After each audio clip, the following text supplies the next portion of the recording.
nuevo con ustedes aquí en vivo y directo desde los estudios de Globovisión con Toby Pensini. Bueno, tenemos a un entrevistado especial. Para nosotros siempre es un placer tenerlo aquí para hablar de temas internacionales. Es Milos Alcalay, él es internacionalista y @Milos Alcalay, muy buen tuitero, por cierto, para que lo sigan, ex embajador. Milos, bienvenido al programa. Siempre hay una controversia en eso, si es embajador o ex embajador. Pues los embajadores, ya alguna vez que tienen el placer, ya siempre son embajadores, pero la gente a veces se pone en el Twitter, no es embajador. ¿Cuál es? Vamos a empezar por ahí, si quieres, que nos explique si es embajador o ex embajador. Como no, bueno, efectivamente ya no soy embajador, dejé de serlo en el año 2004 cuando renuncié por una diferencia con la forma de diplomacia que ejercía la Cancillería, pero existe una tradición que es de cortesía. Esa tradición que viene a la diplomacia francesa, una vez embajador, siempre embajador. Es un título de cortesía. En ningún momento quiero decirle a mis colegas embajadores en servicio que no se preocupen, que no voy a quitarle su cargo. Es como a un expresidente se le sigue llamando presidente sin serlo, a un ex general, a un general retirado se le llama por deferencia general. Pero lo que llama la atención es la urticaria que genera en el caso mío de los tuiteros, porque en varios, no sé. pareciera que es evidente que no soy embajador en ejercicio, pero soy embajador en cuanto a la tradición y en cuanto a 32 años de haber estado en el servicio diplomático del Estado venezolano. También me ha pasado con otros ex embajadores o embajadores como Julio César Pineda, así También. que no se sienta solo en ese mundo. Así es. No son muchos, pero Julio César es otro de los que atacan mucho por su título de embajador. Ahora, a Julio César Pineda, por deferencia, pues sigue siendo embajador, es un embajador no en ejercicio, pero sí en cuanto, y eso pasa con los otros países, funcionarios de carrera que han ejercido la función, pero eso es algo que realmente no amerita una reacción tan desmedida de algunos. Pero los haters existen, lo que se denominan haters o la gente que odia a través de las redes sociales, y es difícil combatirlo. Mire, voy a aprovechar que estoy conversando con usted porque hace poco usted tuvo una situación bastante incómoda y una situación que diplomáticamente no se ve con mucha frecuencia, sobre todo por el trato ese, vamos a usar la palabra diplomático, cortés, el gentilicio que existe entre el mundo diplomático, pero usted tuvo un impasse allá en Nicaragua, fue deportado, cuando llegó lo devolvieron a Panamá y le dieron unas horas para regresar a Venezuela. Usted nos puede contar qué pasó y a dónde iba, porque creo que iba para una reunión que era precisamente para hablar de la democracia y de la situación de paz en los países. Efectivamente, Pedro. Bueno, todavía hoy no hay ninguna razón, ninguna justificación que el gobierno de Nicaragua haya dado. Esto se trata de un foro organizado por la República de China-Taiwán, con la cual Nicaragua tiene relaciones. Nicaragua no tiene relaciones con la República Popular China, sino con Taiwán. Y yo formo parte hace más de 10 años de esta Liga Mundial para la Libertad y la Democracia. Y hemos estado en todo el mundo reuniéndonos todos los años. En México y en Costa Rica, hemos estado en Europa, hemos estado en Taiwán, en Corea del Sur, en Australia, y pueda o no estar el gobierno de acuerdo con los planteamientos de esa fundación, de esa organización no gubernamental, siempre hemos sido tratados con deferencia y con cortesía. Más de 30 latinoamericanos que forman parte de los capítulos de América Latina fueron en un evento autorizado por el gobierno, hasta el punto que el vicepresidente de la República habló. La alcaldesa de Managua, sandinista, también estaba invitada y hablaron en nombre de la alcaldesa, el alcalde adjunto, y toda esta reunión fue aceptada por las autoridades. En el caso de los otros miembros que asistieron, algunos llegaron con el mismo vuelo mío, no tuvieron ningún problema. En el caso mío, al ver el pasaporte, me dijeron, ¿usted es del gobierno o de la oposición? Digo, yo no soy del gobierno, de la oposición. Eso les causó una gran, ¿cómo puede alguien de oposición, un disidente venezolano, venir a hablar de libertad y de democracia en Nicaragua? Y las reacciones, a pesar de que le dijeron a los otros miembros de la delegación que iban a llevarme un salón de protocolo, el salón de protocolo fue a la puerta del avión, de una forma absolutamente grosera, le dieron mi pasaporte al piloto y le dije, ustedes me están expulsando del país, entren en el avión. Yo quiero hablar con los organizadores, no me lo permitieron. Y lo que ha generado es como una especie de torpeza, un boomerang, porque esta expulsión sin ninguna justificación a una reunión que ha sido autorizada por el gobierno, en el cual los otros participantes entraron, es ser más realista que el rey. El hecho de que un disidente venezolano vaya a una reunión autorizada no fue bien visto. ¿Cuáles son las razones? Todavía hoy no lo sé. Lo que te puedo decir es que las reacciones en Nicaragua fueron enormes. Ex cancilleres, dirigentes políticos, algunos inclusive aliados con el gobierno sandinista, lo rechazaron. Organizaciones internacionales, la Unión de Partidos Latinoamericanos, la ODCA, la Organización Demócrata Cristiana de América, y una serie de entrevistas que me hicieron en Centroamérica, creo que no dejan muy bien parado al gobierno sandinista por la torpeza y por la forma. Y quiero decirte que después me di cuenta que no es el primer venezolano. Hicieron lo mismo con el gobernador Salafeo, hicieron lo mismo con el diputado Carlos Berrizbeitia. El hecho de una especie de incondicionalidad con el gobierno es sumamente penoso. Y a pesar de toda esta situación, la situación continúa, porque los miembros de esta liga se han dirigido a las embajadas de Nicaragua para pedir explicación, que hasta ahora no la han dado. Es que lo que usted dice, las consecuencias no son muy positivas para el gobierno de Nicaragua, Claro. porque si están haciendo un foro que se va a hablar de democracia y paz y no dejan entrar a las personas que van a hablar en ese foro, queda muy mal, y me imagino que fue el tema central de su expulsión en todo el foro que se llevó a cabo, ¿no? Pero además diría que es una estupidez porque a cada capítulo le dan 5 minutos. Por supuesto que yo iba a retratar la realidad del país, que todos conocemos. Iba a rechazar la detención de Leopoldo López.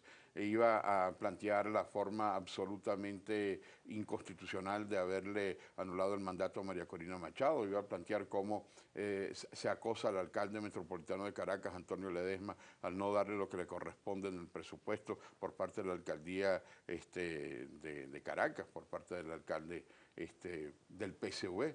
Pero eso no hubiera tenido la trascendencia que tuvo mi expulsión, claro, porque entonces todavía hoy hay una serie de ecos que se están dando en la prensa internacional sobre una situación que deja muy mal parado, y que de haber aceptado que yo fuera un foro que fue autorizado, porque el nombre mío está hace meses en el programa autorizado por las autoridades sandinistas, deja muy mal parado no solamente a los sandinistas, sino deja muy mal parado el gobierno. El gobierno venezolano no ha hecho tampoco nada de señalar. Quiero decir que aquí, a diferencia de Nicaragua y de Panamá, las autoridades de migración me trataron muy bien, pero el tema no es ese. El tema es que se violan disposiciones internacionales, se viola la cortesía internacional, se viola la Convención Americana de Derechos Humanos, se viola la Carta Democrática Interamericana, y esos son pésimos precedentes que se están dando y que se han repetido lamentablemente en muchas situaciones, que creo que se está resquebrajando esa edificación jurídica democrática que habíamos logrado construir en América Latina. Y también recibió un trato hostil de parte del gobierno panameño o de las autoridades panameñas. No del gobierno, de las autoridades de migración, porque, claro, al ser expulsados sin ninguna justificación, normalmente ellos ponen, bueno, ha sido deportado por narcotráfico, deportado por un hecho criminal, o deportado por llevar divisas, más de $10.000. Ahí no decían nada. Y entonces, claro, al explicarles mi situación y señalar que quería hablar con las autoridades del gobierno de Panamá, con quien tengo muy buenas relaciones, no me lo permitieron. Pedí ir a un hotel, no me lo permitieron. Pedí ir a la línea aérea para volar, me tuvieron en un recinto con otros deportados de toda América Latina, y bueno, el tratamiento no fue muy adecuado, porque hay como una especie de dictadura de los servicios de policía que entonces van desviando los acuerdos internacionales. Yo creo que evidentemente hay una lucha contra el crimen organizado, que hay que tener mucha fuerza, pero hay casos y casos. Yo presenté mis credenciales como comisionado internacional del alcalde metropolitano de Caracas, pero las autoridades de migración de Panamá hicieron caso omiso, y yo creo que esto es algo muy importante, porque la democracia no es solamente ir a votar y elegir a un nuevo presidente. La democracia es como una mata que hay que regar permanentemente para que el ciudadano no sea atropellado por situaciones. Y les decía, bueno, yo podría hasta entender que a Nicaragua no le guste tener un disidente que critique a un gobierno aliado del ALBA. Todavía podría entenderlo, no lo justifico, pero en Panamá no entiendo esa situación. Y si se está hablando algo de democracia, la mujer del César no tiene solamente que serlo, tiene que aparentarlo. Así es. Ahora, unas preguntas que sonarán superficiales, porque cuando una persona está en esa situación, ¿usted tuvo que pagar entonces su propio pasaje de regreso? ¿Qué pasó con el otro pasaje que tenía? Esa es otra de las situaciones muy graves, porque tú, sin haberme consultado, utilizaron mi pasaje de regreso 3 días después, porque si a ti te va a deportar un gobierno por una serie de reglas, el gobierno tiene que pagar tu deportación o tu expulsión. No, ellos agarraron en la computadora mi pasaje sin mi autorización para enviarme a Panamá. Pero estando en Panamá, como tenía que volar con otra línea, porque de aquí no se puede comprar pasajes de Copa por las restricciones, entonces le dije, bueno, lléveme hasta la línea aérea Santa Bárbara, que es la que yo tengo mi pasaje, no podemos llevarlo. Permítame usar el teléfono, no puede usarlo. La única cosa es que usted compre un segundo pasaje, y tuve que comprar un segundo pasaje. Estoy haciendo las solicitudes. Y se quedó con una porción de un pasaje a un país que supuestamente no puede entrar. No, el pasaje se lo utilizaron, es decir, sin mi autorización. Okay. Si tú vas a utilizar un pasaje, tú tienes que, en otra fecha, tienes que pagar una multa, tienes que, el avión estaba lleno. ¿Cómo hicieron? A lo mejor bajaron a algún pasajero. Pero es que además lo hicieron utilizando un pasaje mío, que yo no autoricé. Entonces, eso es una especie también de atropello, porque si me expulsan, bueno, aquí han expulsado, el gobierno de Venezuela ha expulsado al diputado Luis Herrero y ha expulsado, pero el gobierno de Venezuela no ha pagado ese pasaje, lo mandaron a Río de Janeiro y bueno, ellos cumplieron pagando ese pasaje de expulsión. En Nicaragua no, en Nicaragua agarraron mi propio pasaje en el mismo avión que me vine y digo, bueno, eso lo paga además el expulsado. Mira, tengo un minutico antes de ir a la pausa que me estoy robando, pero hay una pregunta que te quiero hacer. Si cuando te preguntaron que si eras del gobierno o de oposición, si hubieras dicho yo soy neutro, ¿crees que la situación hubiera sido distinta? No, yo creo que también me hubieran. Yo creo que ellos sabían. Cuando me hacían la pregunta era una forma también de... Porque es que los otros miembros que llegaron y que son de partidos que no están de acuerdo con el sandinismo, no tuvieron ningún problema. Ahí estaba el senador en el mismo vuelo, paraguayo que es del Partido Colorado. Ahí estaba de Chile un parlamentario de la UDI, que no son favorables al sandinismo. Ahí estaba un representante del PAN, un ex magistrado mexicano, y ninguno de ellos está de acuerdo con el sandinismo. Pero en el caso de Venezuela sí es una discriminación al venezolano, y eso es grave, porque es una discriminación por el hecho de ser venezolano, y los otros son opositores también. Pero esos opositores pueden entrar, el venezolano no. Okay. Milo, al regreso vamos a conversar sobre lo que está pasando en Escocia, también lo de ese califato islámico, hasta dónde van a llegar a esas relaciones diplomáticas y que tienen que actuar rápidamente, y también el cierre de las fronteras en Venezuela, temas importantes y calientes. Aquí con ustedes en Con Todo y Pensini, Globovisión. De regreso con ustedes aquí en Con Todo y Pensini, en vivo directo en Globovisión. Estamos conversando con nuestro buen amigo Milos Alcalá, internacionalista. Dejamos algunos temas pendientes. Vamos a comenzar por esa independencia de Escocia, del Reino Unido.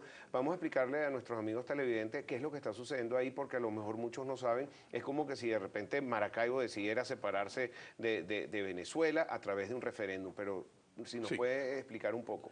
Bueno, yo comenzaría señalando que Escocia tiene una gran tradición histórica, cultural, heroica. Es un pueblo que ha luchado al lado de Europa por la democracia, por la libertad, y hace varios siglos que forma parte del Reino Unido, por eso se llama el Reino Unido, toda la presencia de lo que significa el United Kingdom, ¿no?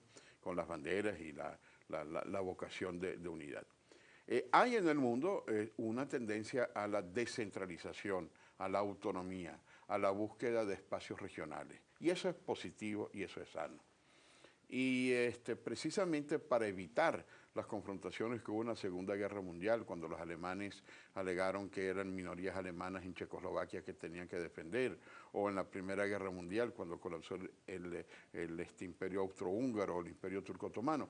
En la Segunda Guerra Mundial, estadistas como Konrad Adenauer, como Alcides de Gasperi, como Schuman, como Monnet, se pusieron de acuerdo en construir una Europa que no tuviera más guerras y que no tuviera el drama de esas minorías o esas autonomías que hay. Y crearon la Unión Europea, la Europa de las regiones y la Europa supranacional, para tratar de buscar cada vez una mayor autonomía. Entonces yo diría, los escoceses, los catalanes, los vascos, los bretones, los valones, los flamencos, tienen todo el derecho de buscar su autonomía.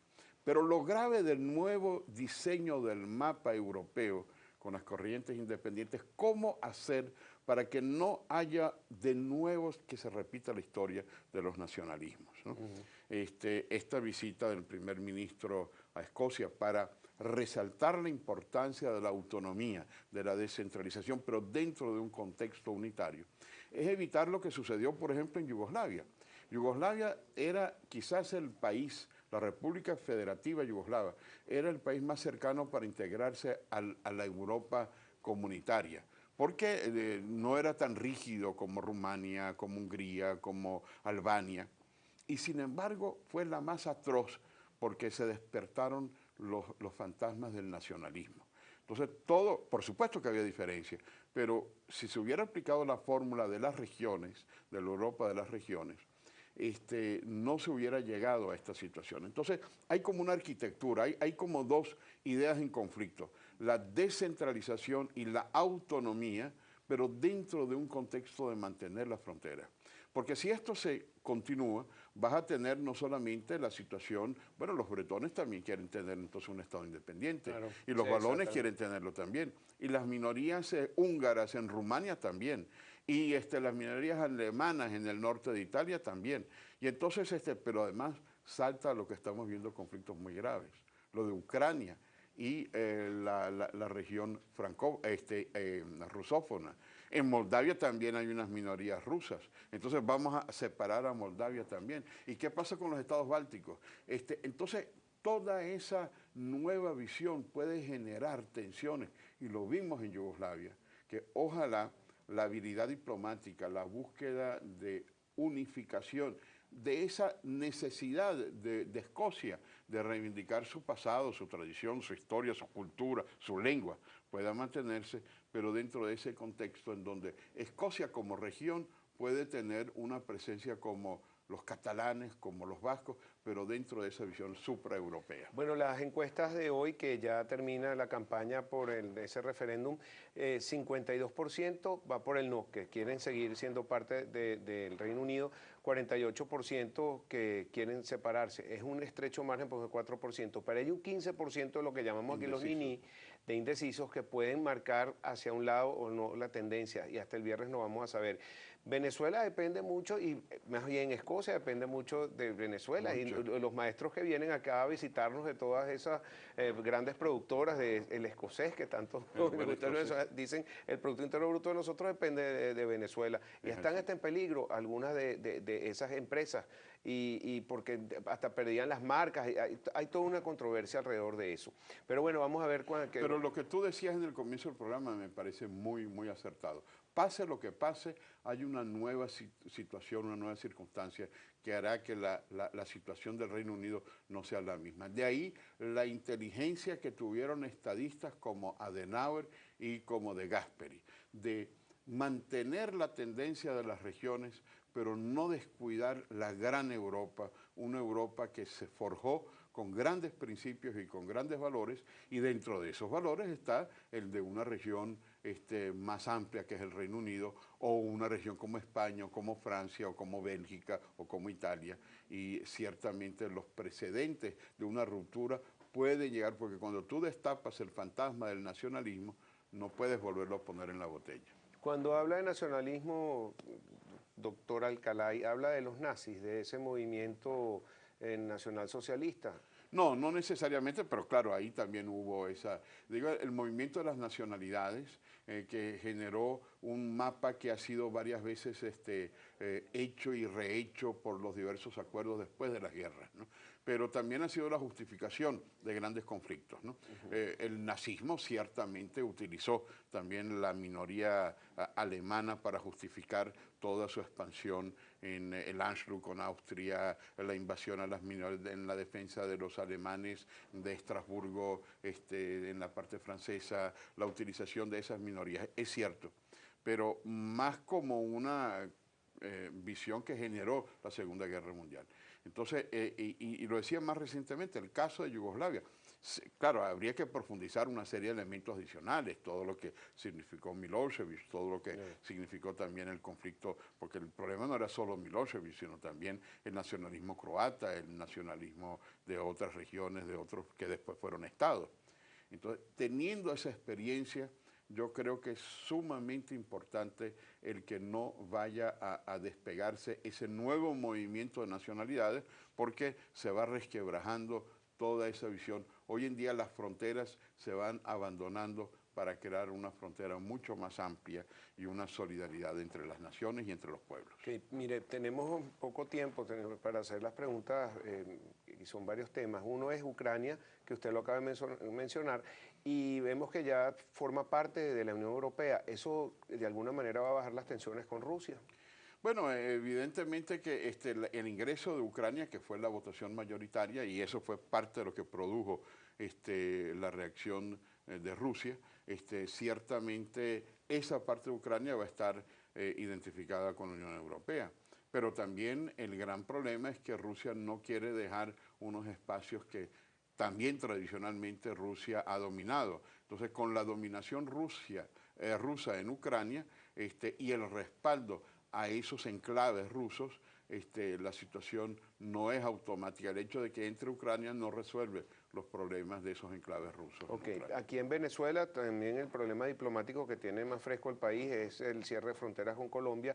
Hoy la canciller de Colombia, Holguín, habla y dice que no están de acuerdo con ese cierre nocturno que le está causando muchos problemas. ¿Cómo analiza usted esta situación? Bueno, igual que analizamos el caso de Europa y de Ucrania, el mundo va cada vez más a eliminar las fronteras, porque la integración física fronteriza es uno de los elementos fundamentales, no solamente en Europa, sino también en América Latina. Muchas de las tensiones que había en el pasado, no solamente a nivel de comercio, sino a nivel de guerrillas, a nivel del crimen organizado, se solucionó cuando los dos estados, cuando Bogotá y Colombia entendieron que lo que había que hacer es que sean los propios habitantes de una región, lo que Arturo Uslar Pietri llamaba el tercer estado. Esa integración colombo-venezolana, cuando uno va al Táchira o cuando uno va a Santander Norte, ve que hay una integración. Pompeyo Márquez decía una vez que si el pollo vale más barato en San Antonio, ese pollo tiene alas y llegará a la mesa del habitante de Cúcuta. Entonces, el problema no es una frontera, porque eso no elimina el contrabando.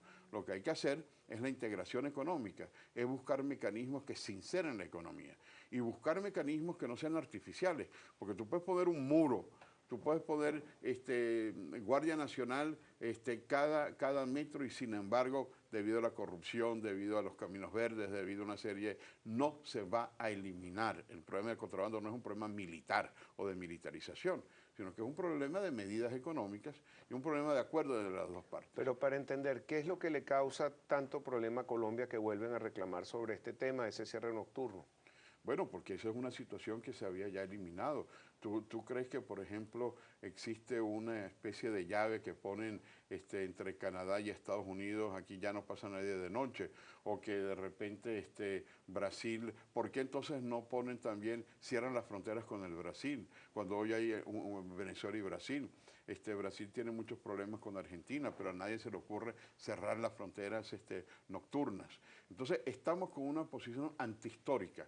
América Latina tiende a la integración. Hablamos, y este gobierno sobre todo, habla de la gran integración suramericana, la inexistencia de fronteras y cierra las fronteras. ¿Cómo es eso? Una contradicción muy grande.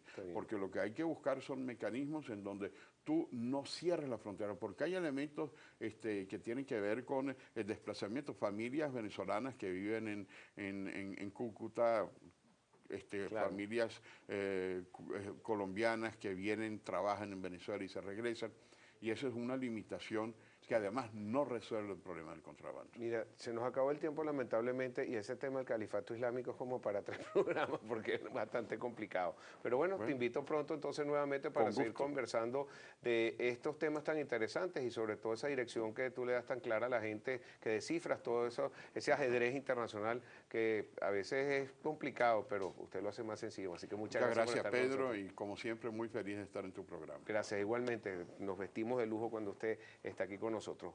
@Milos Alcalay para que lo sigan, le hagan sus preguntas en Twitter. @Globovisión, @Con Todo y Pensini. Ya regresamos con ustedes.